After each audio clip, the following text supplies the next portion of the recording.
Bom dia a todos e todas, a todas e todos. Eu solicitei, apesar de no ano passado, todos nós participamos do processo eleitoral, e eu, como candidata para participar do processo eleitoral, tive que me desligar dos órgãos que eu estava representando, e me desliguei do CONCEP também. E, no retorno, né, agora, eu não reassumi as minhas funções como conselheira do Consup, e o professor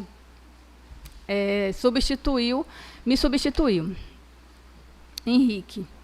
Mas, de todo modo, eu pedi à presidência do CONCEP para abrir um espaço para que eu pudesse relatar a situação da nomeação e da posse, tanto a minha, né, como a reitora eleita, como dos 17 diretores que estão também aguardando a minha nomeação e posse para serem também possados. Eu gostaria de fazer uma ordem cronológica para a gente não perder o fio, certo? Então, eu começo no dia 13 do 12, quando houve o processo eleitoral e foram eleitos os reitores, o reitor, a reitora e os diretores, né, os 17 diretores. Isso foi no dia 13 do 12. No dia 20 do 12, ocorreu uma reunião do Consup extraordinária para homologar os resultados desse processo eleitoral. Nesta reunião do dia 20, ocorreu a posse dos conselheiros do Consup eleitos. Nessa mesma reunião do dia 20, houve a homologação da eleição e os conselheiros e conselheiras do Consup tomaram posse. Então, esse processo eleitoral do dia 13 do 10, ele já está legitimado pela posse dos conselheiros que participaram do mesmo processo eleitoral. No dia 10 de janeiro, todo o processo eleitoral chegou ao gabinete do MEC, enviado pela Comissão Eleitoral Central daqui. Foi enviado fisicamente pelo correio, 4 caixas de documentos, e foi enviado por um processo SEI, com um ofício informando a chegada do processo eleitoral. Esse processo eleitoral, esses documentos desceram do gabinete do ministro para a Secretaria de Educação Tecnológica e Profissional, a CETEC, e passou a ser analisado por técnicos dentro da CETEC. Do dia 10 até hoje, o processo continua dentro da CETEC sendo analisado pelos técnicos. Agora, entre esse período do dia 10 de janeiro até esse momento, o que é que tem acontecido?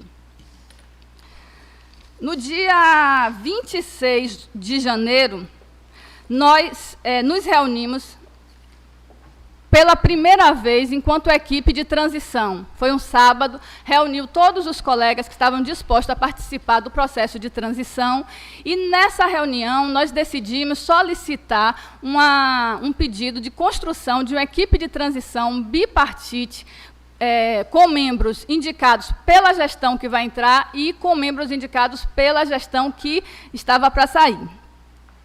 Fizemos isso no dia no dia 31 do 1. Nós pedimos formalmente ao gabinete do reitor pro tempore que indicasse membros para participar do processo de transição da equipe. No dia 31, mesmo à tarde, o reitor pro tempore negou o pedido da equipe de transição. E nós ficamos, então, fazendo esse trabalho de transição de forma informal, apesar de que diversas instituições brasileiras, seguindo o exemplo do que ocorre com a transição maior, né, da presidência da República, fazem transição com portaria, com maturidade, com legitimidade, para que não haja descontinuidade das ações da gestão de uma gestão para a outra. Observem que aqui isso não foi possível, porque o reitor pro tempore nega, alegando que não tem base legal. E, mais recentemente, no Colégio de Dirigentes, ele afirmou que não faz porque seria uma cortesia pessoal dele. E como ele se sente desrespeitado pela comunidade, ele não faria o processo de transição. Desrespeitado no processo eleitoral que eu falo, né?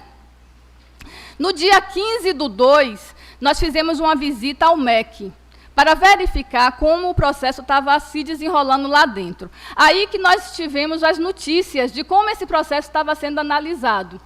A técnica, que é a mesma que vai estar sempre presente na análise do processo, que se chama Silvilene, uma técnica de carreira do MEC, ela nos informou que o processo foi em uma organização que não era a organização padrão prevista na Lei de Processos Administrativos, que seria por ordem cronológica dos eventos. A comissão eleitoral resolveu fazer a organização por tópicos, e isso estava dificultando a análise do processo dentro do MEC. Além disso, ela nos informou de algumas informações adicionais que ela precisaria.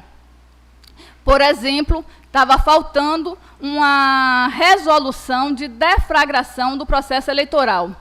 E esse documento, para eles, é importante porque indica temporalmente quando o processo eleitoral começou. No dia 10/3, o MEC envia para cá, via SEI, um ofício, onde está agregada a esse ofício uma nota técnica solicitando essas informações adicionais que nos foi falado quando estivemos lá. Essas informações foram solicitadas ao CONSUP, à PROJU e à Comissão Eleitoral Central, que nesse momento já não atuava mais, porque os trabalhos da Comissão Central terminaram no dia 10/1, quando o processo foi enviado. Então, tivemos aqui que, de uma forma extraordinária, convocar novamente a Comissão Eleitoral Central para que ela pudesse responder ao pedido de informação do MEC. O que é que o MEC solicitou dentro da instituição? Solicitou da Comissão Eleitoral Central, ela solicitou esclarecimentos sobre denúncias que tinham sido realizadas no MEC pelo reitor pro tempore, que logo em seguida, à chegada do processo no MEC, foi protocolado uma denúncia de irregularidades do processo eleitoral pelo reitor pro tempore. Essas irregularidades alegadas pelo reitor pro tempore foram as mesmas que ele já havia feito à Comissão Eleitoral Central durante o processo eleitoral, e a Comissão Eleitoral Central já havia respondido. Essas denúncias também foram alvo de de uma solicitação de mandado de segurança pelo sindicato. Então, essas irregularidades, supostas irregularidades, já tinham sido esclarecidas no âmbito da SEC, no âmbito do CONSUP e no âmbito da Justiça. Ainda assim, o reitor pro tempore protocolou essas mesmas denúncias no MEC. E o MEC solicitou que a Comissão Eleitoral respondesse a essas denúncias. Ao CONSUP, o MEC solicitou a resolução que deflagra o processo eleitoral. Essa deflagração do processo eleitoral para o CONSUP, reunido no dia 27/3, essa resolução de deflagração para o CONSUP está materializada na resolução número 15, que é a resolução que chama a comunidade para eleger os representantes das comissões locais e central. Então, o CONSUP, reunido no dia 27, delibera que vai responder ao MEC com esse argumento de que a resolução 15, que está disponível no site do CONSUP, seria a materialidade do nosso início do processo eleitoral. Isso foi corroborado pela PROJU, que, no seu parecer, explica que cada realidade, cada contexto e cada colegiado toma suas próprias deliberações, decisões para a deflagração do processo, porque no decreto que regulamenta o processo eleitoral, não está posto que tipo de documento deve ser o documento da deflagração do processo eleitoral, e nem quando ele deve ser expedido. Então, no dia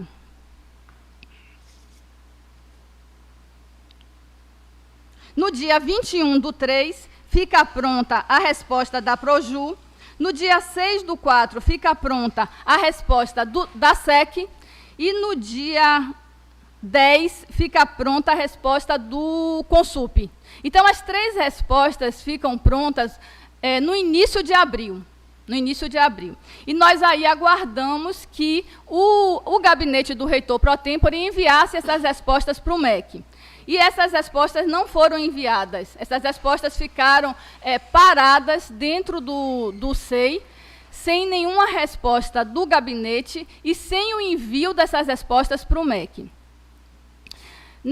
Entre esse início de abril até semana passada, onde teve uma outra reunião do Consup, a resposta que o reitor pro tempore deu em relação ao envio dessas respostas à CETEC, que pediu essas respostas com urgência, era de que não considerava a resposta feita pelo Consup como legítima, porque não havia passado pelo colegiado. Apesar de que o próprio colegiado deliberou que a resposta fosse feita pelo conselheiro Matheus, que é o presidente da comissão que acompanha o processo eleitoral, e mais do que isso, todo o colegiado assinou essas respostas que emanaram do Consup. Então, o documento estava no SEI, assinado por todos os conselheiros eleitos e os 5 diretores que participam do Consup pelo Colégio de Dirigentes. E a resposta não foi enviada. Nós, em contato com a CETEC, perguntamos como é que nós poderíamos fazer com que o gabinete enviasse as respostas. Aí nós fomos informados de que o reitor pro tempore havia enviado uma resposta dele para a CETEC. E a CETEC não aceitou. A CETEC devolveu a resposta dele, dizendo que a resposta que deveria ir, primeiro, era a resposta do colegiado do Consup, segundo, que ele, como presidente do Consup, alheio às reuniões há mais de 2 anos, não podia assumir o papel ali de presidente do Consup, porque, de fato, ele não estava presidindo. Então, solicitou que ele enviasse em 5 dias as respostas, e a resposta sendo assinada pelos conselheiros e que fossem todas as 3 juntas. Como houve uma reunião do Consup no último dia... Foi sexta-feira passada? Foi 24, não foi isso? 25 e 26. No dia 26, houve uma reunião do Consup, uma reunião ordinária para aprovar, aí, inclusive, as contas do IFBA. Nessa reunião, felizmente, o presidente do Consup, em exercício, Zé Roberto, o professor Zé Roberto, pressionado pelo colegiado, assinou a resposta. E a resposta foi encaminhada para a CETEC. Então, só no dia 26, do dia 10, onde foi solicitado essas informações, só no dia 26/4, é que essas respostas foram encaminhadas para o MEC. Então, veja, do dia 10 de janeiro, 10 de janeiro, quando o processo chegou lá, até o dia 26/4, esse processo não saiu de dentro do MEC, de dentro da CETEC. Então, o atraso de quase 40 dias aí se deve particularmente a nós mesmos aqui. A nossa lógica e o nosso tempo de resposta e as complicações advindas de uma reitoria pro tempore que não assume a situação concreta da instituição, que é uma gestão eleita aguardando a sua posse. E a reitoria, a gestão pro tempore, não tem que fazer mais juízo de valor sobre o processo eleitoral, nem deve tomar as atitudes baseadas em sentimentos que não são sentimentos republicanos. Então, a gente precisa ficar atento, porque agora com o documento indo para o MEC, O que é que nós estamos, qual foi a outra frente aberta para a nomeação e para a posse? A transição. Porque não é possível nós assumirmos uma instituição com a complexidade que tem o IFBA, sem que nós estejamos, no mínimo, informados dos processos que estão ocorrendo nesse íntere, de dezembro até agora. Então, isso é um elemento que precisa ser reforçado por todos os colegiados presentes na instituição. O CONSUP, na reunião do dia 27/3, já deliberou, já fez uma recomendação que o reitor pro tempore aceitasse a transição e construiu uma resolução, que também pode ser vista no processo SEI. Essa resolução, ela foi acatada, o protótipo da resolução foi acatado pela reunião do dia 26 agora. E, ao solicitar que o reitor pro tempore, ou melhor, o presidente do CONSUP interino, José Roberto, que é quem deveria assinar as resoluções emanadas do CONSUP. A resolução que trata da transição, ele não assinou. O documento para ser enviado ao MEC, ele assinou. Mas a resolução de transição, que foi também uma deliberação do colegiado do CONSUP, ele não assinou. Ele retorna à reunião depois do intervalo e diz que o reitor pro tempore não autoriza a assinatura dessa resolução. Então, ficamos na mesma em relação à transição, porque só é possível ter transição se nós tivermos informações. E só quem pode nos dar essas informações são os nossos colegas que trabalham nos setores estratégicos da instituição. E os nossos colegas, obviamente, normalmente, com toda razão, se sentem ameaçados de nos passar informações, porque o reitor pro tempore não admite que a transição seja realizada, não assinou a resolução emanada do CONSUP. Tudo isso são irregularidades que estão acontecendo dentro da instituição. Por que eu digo irregularidades? Porque de todas as ações do reitor pro tempore que vem prejudicando a normalidade institucional e a transição, a mais contundente, que afeta particularmente a nossa comunidade, foi a portaria 1003, que o reitor pro tempore emitiu, publicou, para o processo eleitoral dos 5 campos novos. Então, desde o dia 10 de abril, 5 campos, 5 comunidades convivem com essa situação de instabilidade, sem saber ao certo se esse chamado para a eleição dos campi com menos de 5 anos é legítimo, é legal, se eles devem participar, se eles não devem participar, o que é que vai acontecer? Tínhamos a esperança que na reunião do CONSUP do dia 26, esse processo fosse resolvido, mas a reunião não deu tempo de se discutir com profundidade esse caso. Apenas o CONSUP deliberou que essa portaria 1003 fosse considerada ilegal, fosse desconsiderada, revogada, e que a resolução 28, que é a resolução que provê as eleições nos Campi Novos, que foi decidida juntamente com o processo eleitoral que ocorreu em dezembro, que fosse a resolução cujas normas fossem seguidas para o processo eleitoral desses 5 campos. Eu lembro aqui que, durante o processo eleitoral, a reitoria, o reitor pro tempore, né, o candidato, então, entrou na justiça contra a eleição nos Campi Novos. Não aceitava que a eleição fosse realizada. O CONSUP, nós ganhamos, né, o sindicato entrou com o mandado de segurança e ganhou, teve uma vitória em relação à possibilidade dessa eleição ocorrer. Mas, como os calendários já estavam muito apertados, o próprio CONSUP deliberou que essas eleições ocorreriam depois da eleição para diretores dos 17 campi e para a reitoria. Então, nós fomos surpreendidos com essa portaria 1003, depois com a portaria 1023, que convoca a eleição para os campi sem que o CONSUP, o órgão que, pelo decreto que normatiza os processos eleitorais dentro da instituição fosse convocado.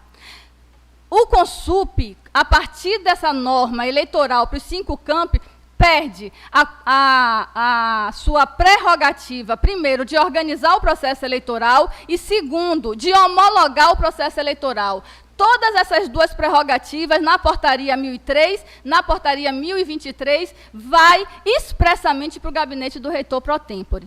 Então, isso é um absurdo, isso é uma ilegalidade.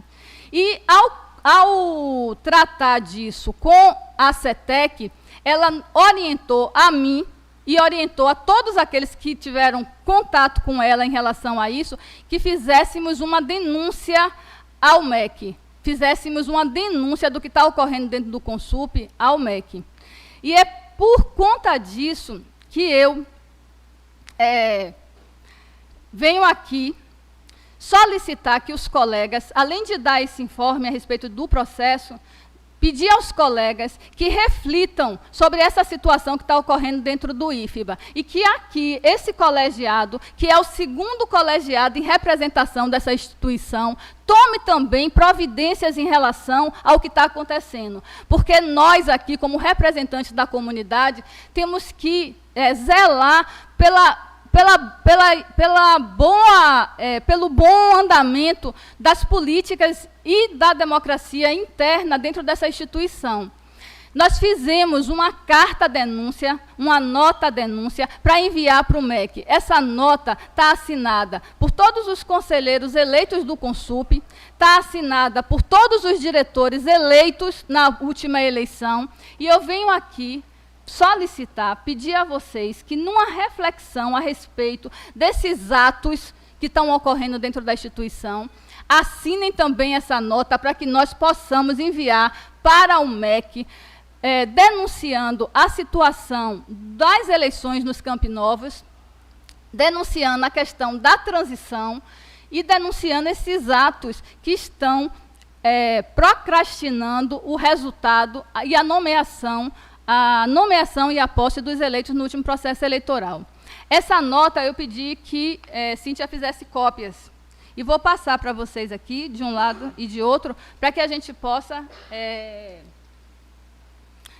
ler e tentar e verificar se é possível que esse colegiado assine também, para que nós possamos enviar essa denúncia para a CETEC. Então, em síntese, o que eu gostaria de terminar aqui é que, primeira coisa, o processo está em análise no MEC. Quando vocês ouvirem algum boato do tipo, o IFBA vai ter um interventor, mentira, nada disso está perpassando o nosso processo agora. Quando vocês ouvirem os boatos dizendo, a reitora não vai assumir, isso vai levar anos para ela assumir, mentira. Até o momento, o processo está sendo analisado dentro da CETEC por técnicos. Pode estar havendo injunções políticas com deputados, com senadores? É possível.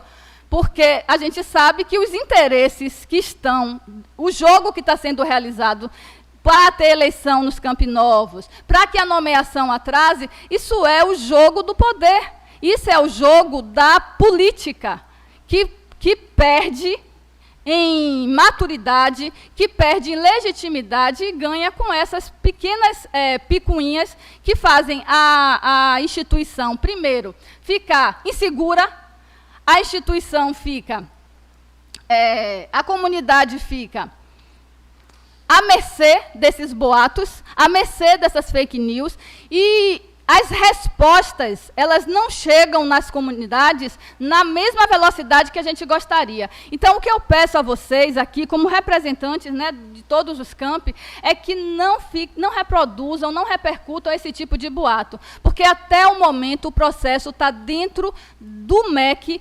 analisado por técnicos. Quando for para a Casa Civil, porque o processo do MEC vai para a Casa Civil, quando for para a Casa Civil, essas injunções políticas nós veremos se ocorreram ou se não ocorreram. Mas, por enquanto, o que a gente gostaria é, primeira coisa, barrar essa eleição nos Campi Novos, porque não faz nenhum sentido e é ilegal. E a gente não pode permitir que ela aconteça da forma como está sendo colocada aí. E segunda coisa, nós temos tranquilidade para passar por essa transição. Porque, apesar de estar tendo todos esses ruídos provocados, né, por interesses muito claros, ainda assim nós precisamos de tranquilidade para poder fazer essa transição e assumir essa instituição com o propósito que nós levamos ao processo eleitoral, que é de humanizar, de descentralizar e de trazer processos e normas para que nós jamais, na nossa história, passemos pelo que nós estamos passando agora. Então, quanto mais normatizados estiverem os processos, menos margem terá para haver manobras como essa que está ocorrendo nesse período de transição. Então, é isso que eu gostaria de dizer. Estou aqui à disposição para tirar dúvidas a respeito desse processo. E agradeço à presidente do Consub, professora Jaqueline, por ter dado aqui esse espaço para que eu pudesse apresentar esse cenário aí que está sendo construído até a nomeação e a posse minha e dos 17 diretores eleitos também que estão aguardando.